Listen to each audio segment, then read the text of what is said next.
Yeah, it was terrifying. It was really scary. Have you ever been in a fight before? No, this was the first fight I've ever been in. The Tulsa native and OSU junior won't likely forget it, and neither will his girlfriend. Just take a look at this video.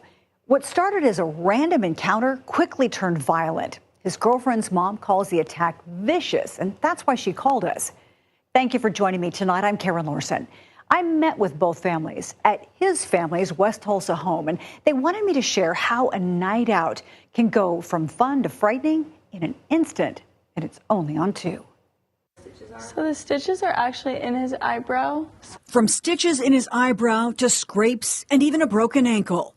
Katlyn Loubiere lists the injuries her boyfriend Colby Parsons suffered in a fight in Stillwater Saturday night. The reason he is so bad is because he was protecting me too. You know, I didn't get a scratch on me, so it was all because he was protecting me.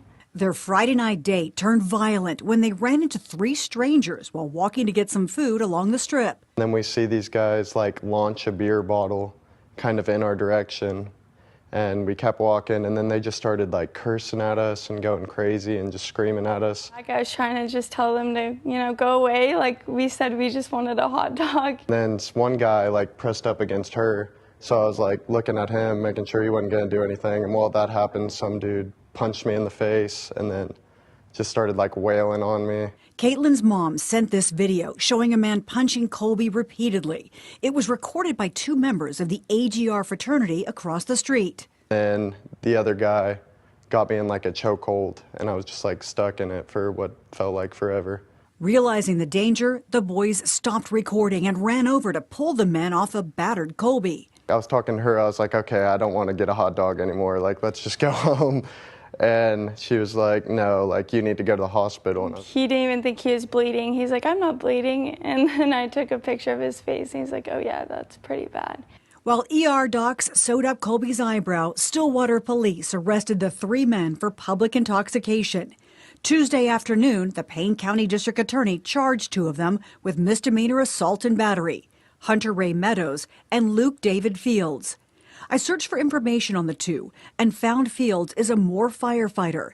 The Moore fire chief confirmed to me he was honored as a recruit last year with a life-saving award. Colby and Katlyn don't know them or why they were targeted. As a mom, you want to protect your kids as much as you can, and it's devastating. Their families are outraged and want justice. These are older guys. They're not college students.